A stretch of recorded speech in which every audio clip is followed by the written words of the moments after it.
Ang kwentong ito ay hango sa totoong buhay. Mula ito sa isa nating kabayan na itago na lang natin sa pangalang Amboy.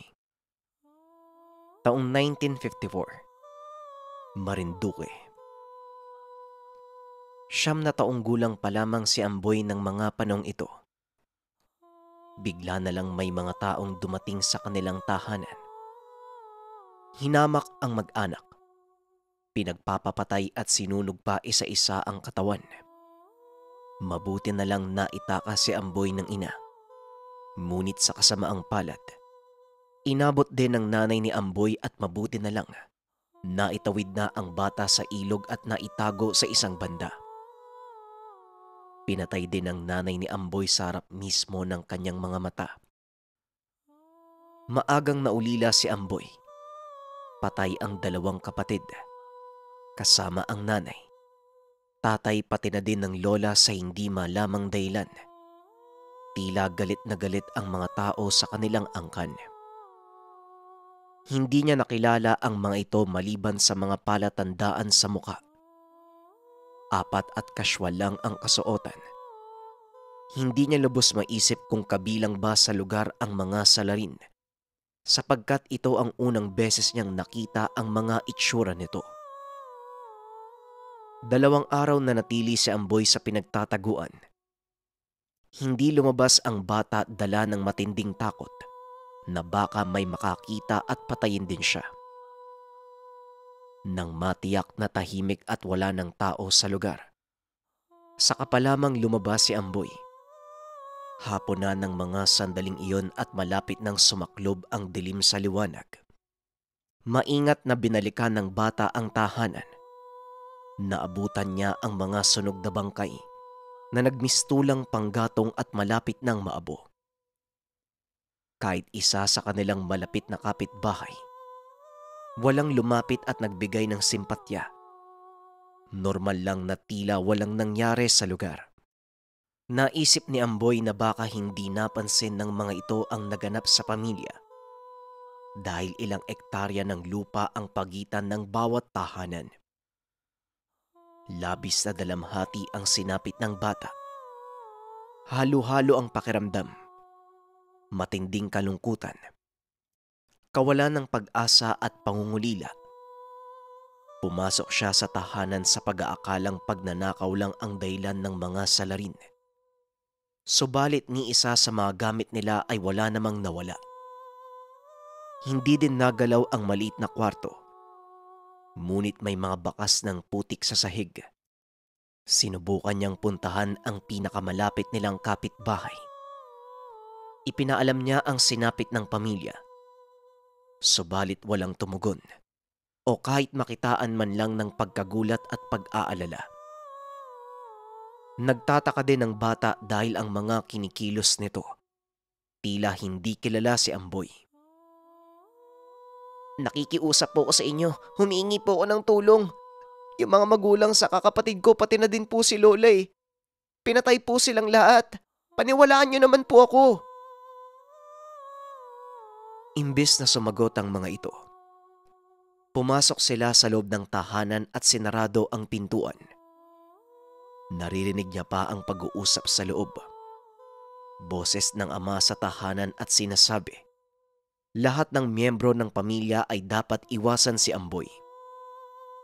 Nadismaya ang bata. Malungkot na umuwi. Inisip na baka natatakot ang mga kapitbahay na madamay. Nagukay si Amboy para kahit papano mailibing ang mga kaanak. Mababaw lang sapagkat halos tupok na ang mga ito. Pagkatapos nun, hinanda na ni Amboy ang mga kagamitan. Napili niyang umalis sa lugar upang umiwas sa mga susunod pang magaganap.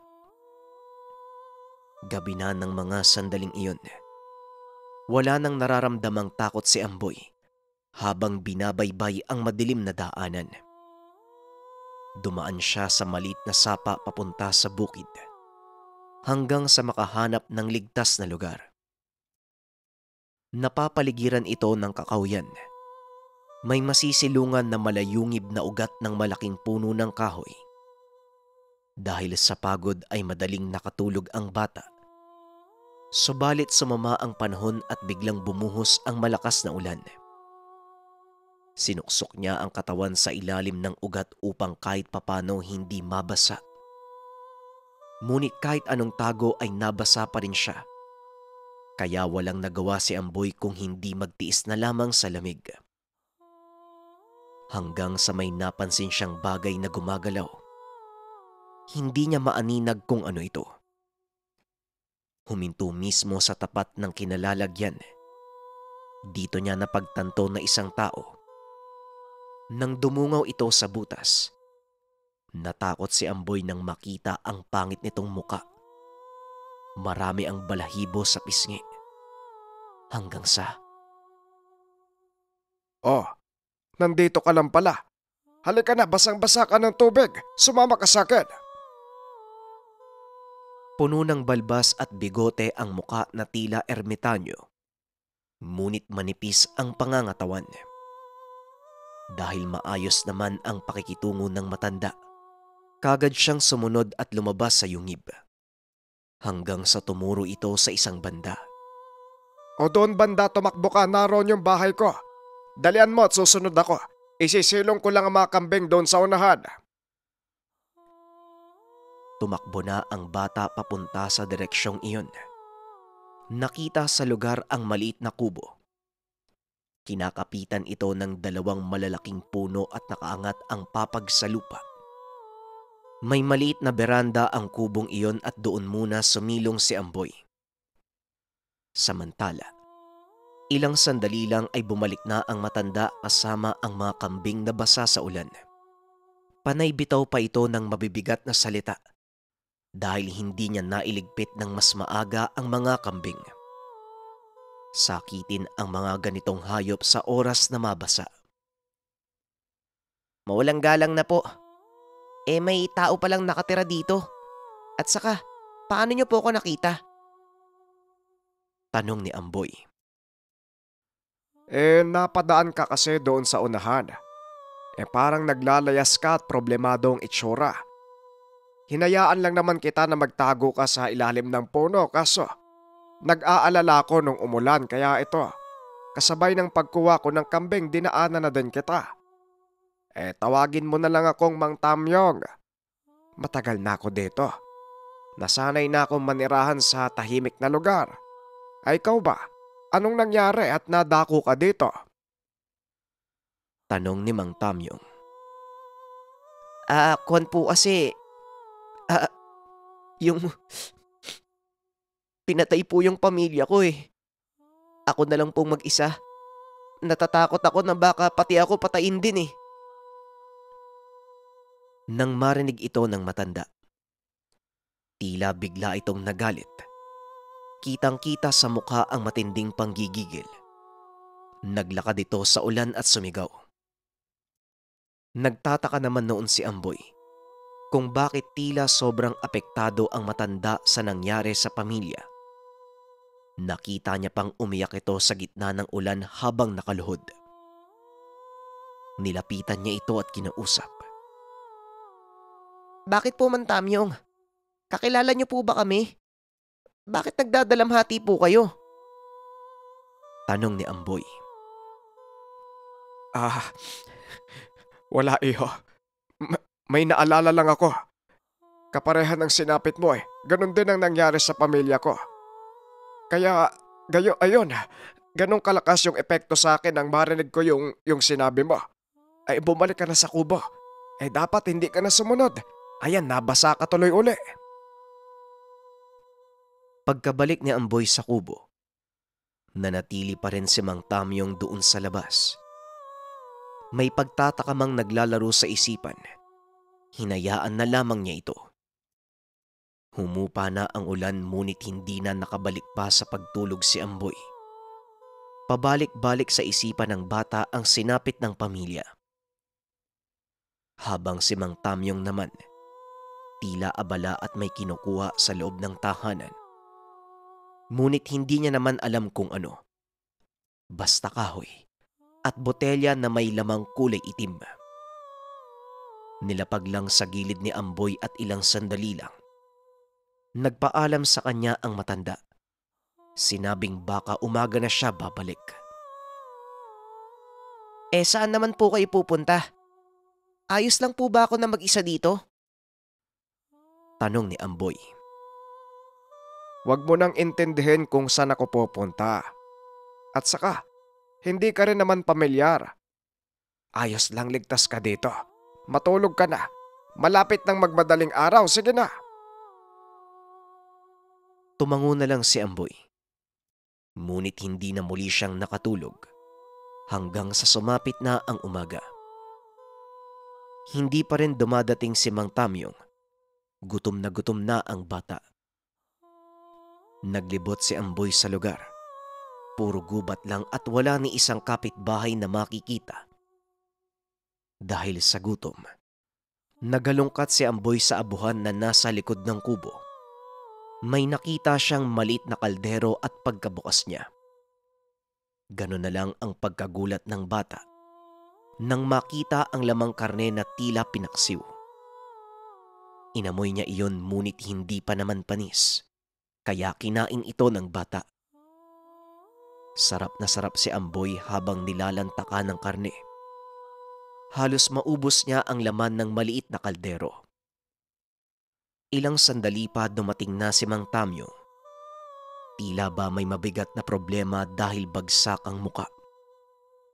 Nagulat ito nang makitang hawak ni Amboy ang maliit na kaldero. Galit itong lumapit sa kanya. Tinitigan ng bata sa mata.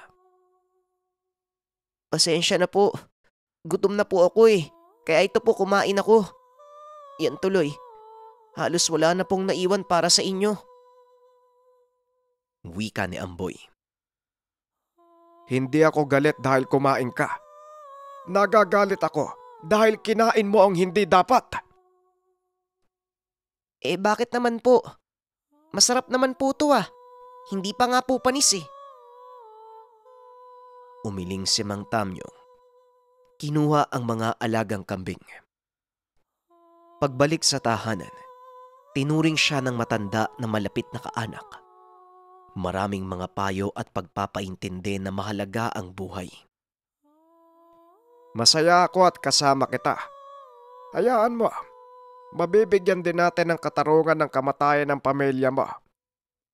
Siguro, apo na lang ang tatawag ko sa'yo ha. Araw-araw kitang gagabayan.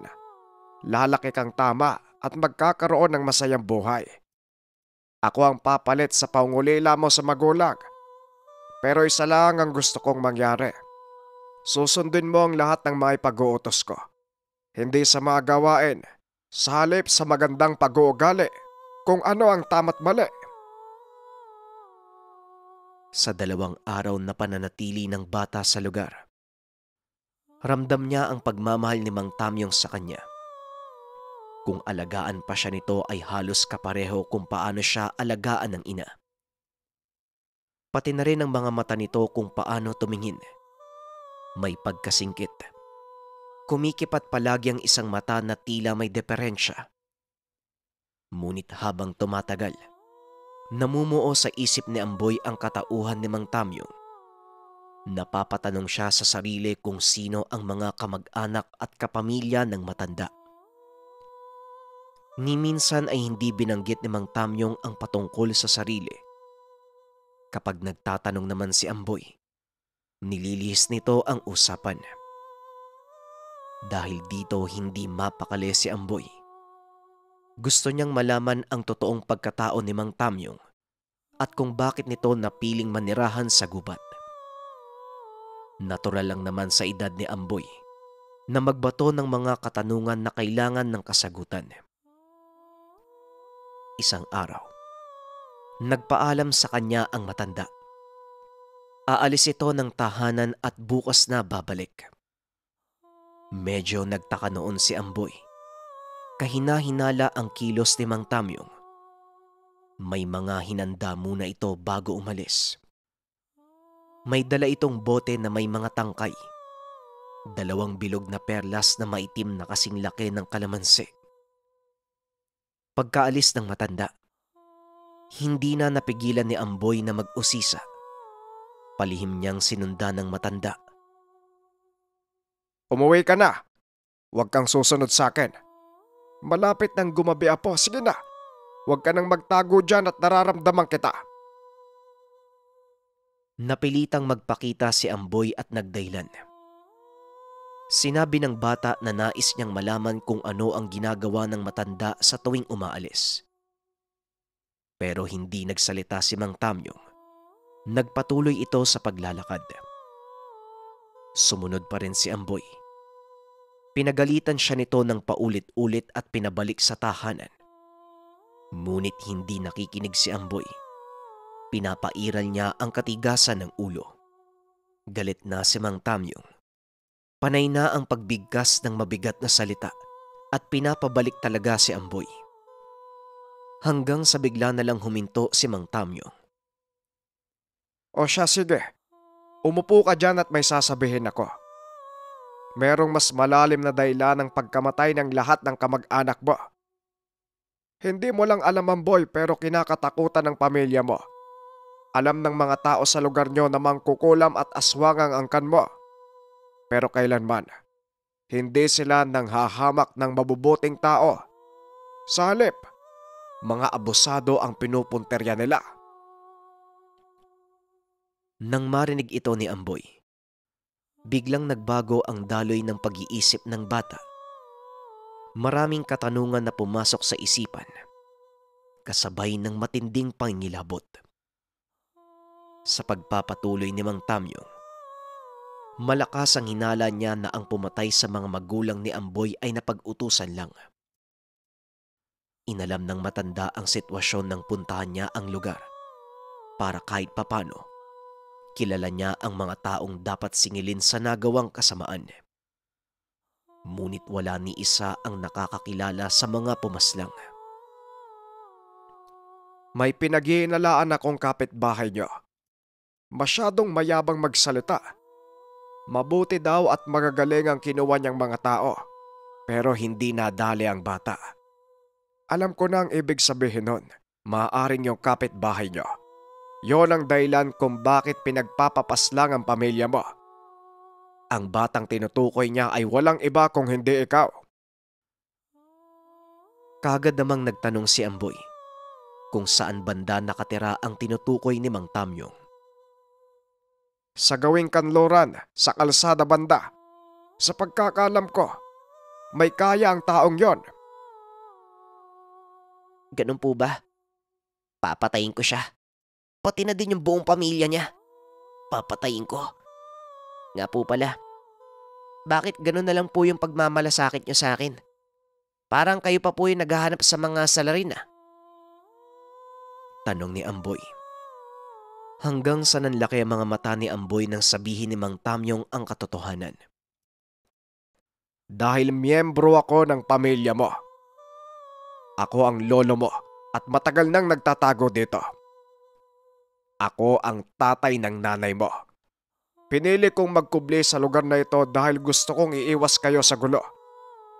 Maraming galit sa akin noon dahil marami akong napatay na tao. Mga masasamang tao na namemerwisyo ng mga mangmang. Tugon ni Mang Tamyong. Teka, totoo po ba yung sinasabi niyo? Lolo po kita. Sa pagkakaalam ko, patay na po kayo eh. Yan po yung sabi sa akin ni Lola eh.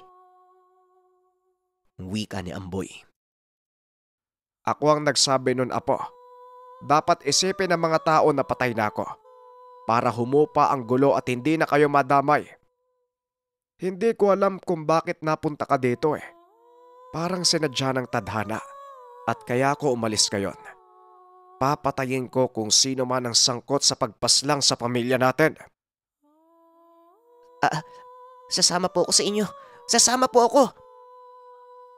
Huwag ka nang sumama dahil malalagay ka lang sa peligro. Ako na ang kikilos dahil kaya ko naman.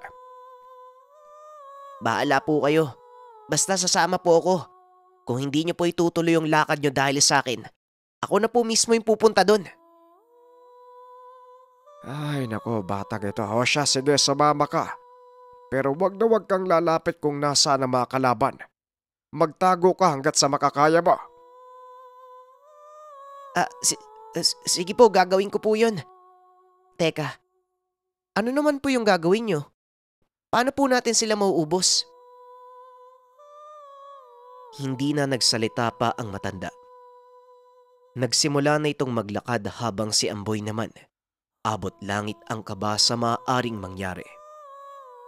Walang dala na sandata si Mang Tamyong. Maliban pa dyan halata ng mahina ang katawan. Nang makababa sila ng lugar, tinuro ng lolo kung saan ang bahay na tinutumbok niya. Tinuro din ito kung saan magtatago si Amboy. Hindi kumibo ang bata. Tila hihiwalay ang kaluluwa sa katawan sa sobrang takot. Ilang sandali pa, bigla na lang may kinuha si Mang Tamyong sa bulsa at isinubo. Ito yung perlas na kulay itim. Binuksan naman ito ang botelya at ininom ang laman. Napatakip ng ilong si Amboy dahil sa kakaibang amoy. Tila medesinang halaman pero may halong bulok na laman. Nagsasalita ito ng kataga na tila tunog kuliglig. Hanggang sa napatras si Amboy dahil sa biglang paglagutok ng katawan ng lolo. Iba't ibang posisyon. Nababali ang mga paa. Kamay pati na din ang ulo. Unti-unting nangingitim ang balat hanggang sa naging nakakatakot na nilalang. Tao ang katawan, ngunit may ulo ng aso at may pakpak ng paniki. Kaya ako nagalit ng kainin mo ang laman sa kaldero. Karne yon ng tao, apo. Gabuna ng angka natin. Ikaw at ako na lang ang naiiwan. Wika ni Mang Tamyong. Naglakad na ito papunta doon sa bahay. Naiwan lang sa lupa ang ilang gamit. Yung tangkay, botelya at yung bilog na itim na perlas. Si Amboy naman, alinsunod sa mga sinabi ng matanda. Pumunta siya sa sinabi nito kung saan siya magtatago. Bitbit niya ang mga gamit ng lolo. Bigla na lang pumasok sa isip niya na inumin din ang laman nito at isubo ang isa pang bilog na bagay.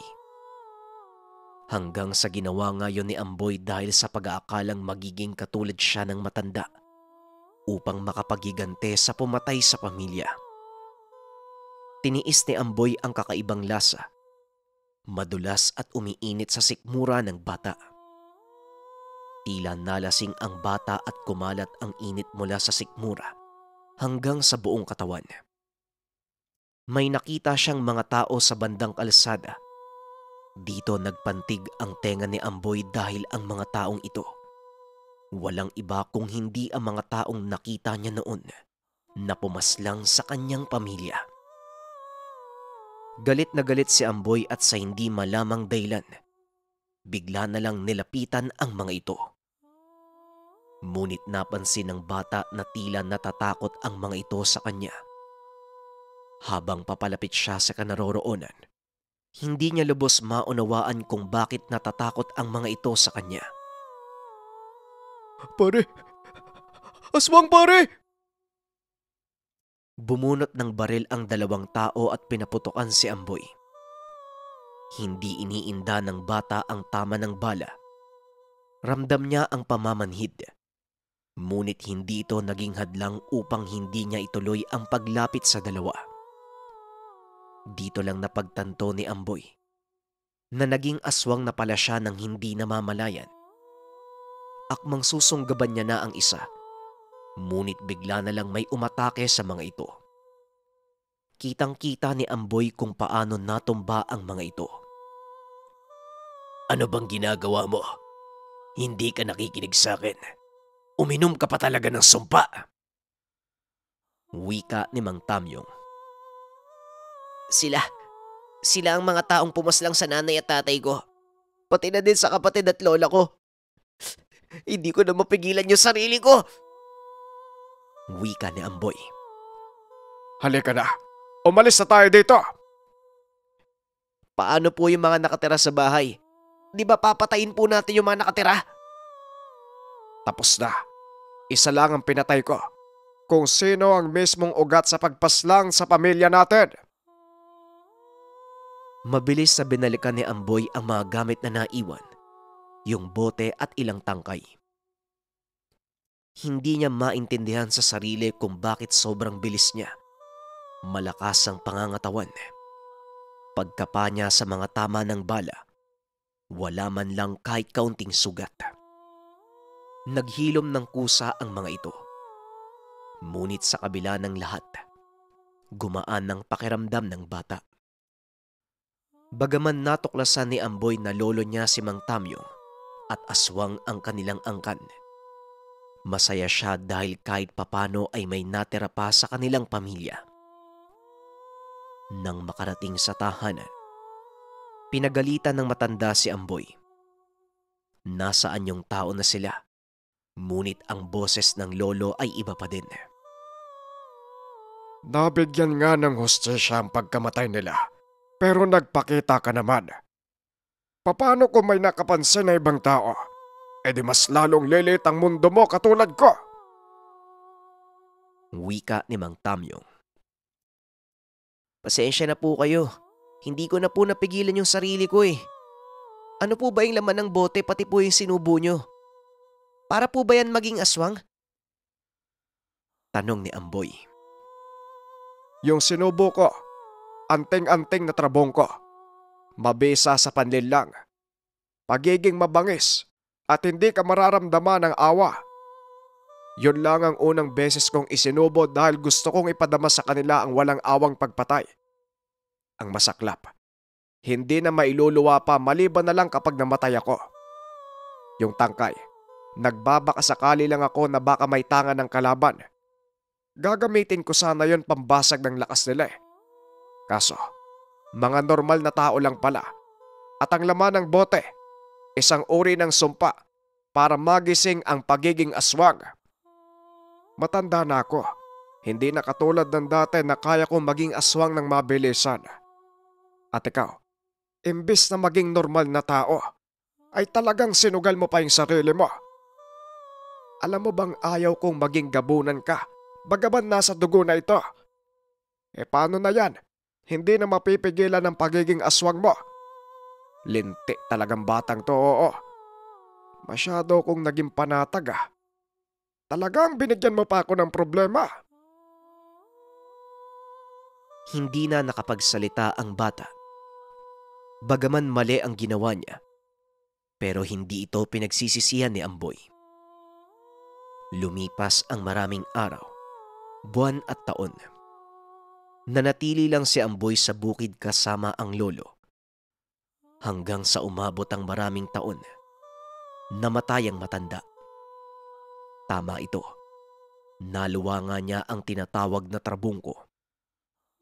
Ang kakayahan ni Amboy, bagaman galing sa kasamaan ay ginagamit niya sa kabutihan. Lahat ng mga mapanlinlang na tao, abusado at ang iba pang nanlalamang sa kapwa, hindi nagdadalawang isip si Amboy na itumba ang mga ito. Lahat ng napapatay niya, ito ang kinakain ni Amboy bilang pampalipas gutom. Maraming salamat sa pakikinig ng ating kwento. Ang napansin ko lang sa storya na to, lumayo nga yung lolo niya kaso hindi naman nalayo yung kaguluhan. Kasi kung mapapansin natin sa sinabi niya din sa kwento, yung angka nila yung may lahi eh. May lahing aswang na mangkukulam na pumapatay sa mga masasamang tao lang naman. So hindi ko nakita yung punto kung bakit niya pa kailangang lumayo. Para lamang mailayo sa pamilya yung gulo. Yung pa rin naman yung nangyari. Nagpatuloy pa rin sila sa gawain nila.